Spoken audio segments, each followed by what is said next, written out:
নমস্কার বন্ধুরা, মিনু রান্নাঘরে আপনাদের স্বাগত। রোজকার মতন আজকেও আমি নতুন একটা কোনো রেসিপি নিয়ে চলে এসেছি। রেসিপি বলবো না ঠিক, আজকে জয় মঙ্গলবার।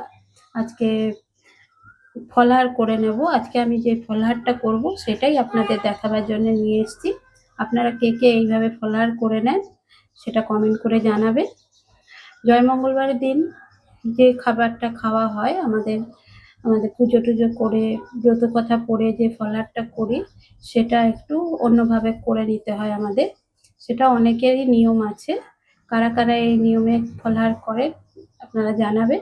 যাই হোক, আমি যে ফলাহারটা করব, কী কী দিয়ে ফলাহারটা করে নেব আজ দুপুরে, সেটাই আপনাদের কাছে আনছি।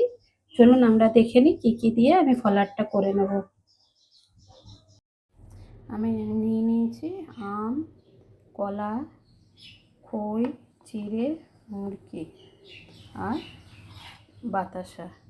এবার এই ফলগুলোকে কেটে এই দেখুন বন্ধুরা, আমি মাখিয়ে নিয়েছি। ওপর থেকে একটু আমি আঙুরও নিয়ে নিয়েছি। ফলারে একটু যেন সব কিছু ফল মাখিয়ে খেতে বেশ ভালোই লাগে। আর গরমকালে এরকম খাবারগুলো যেন খুবই ভালো লাগে।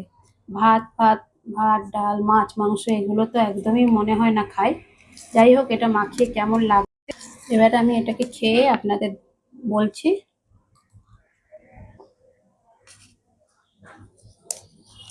খুব ভালো হয়েছে খেতে।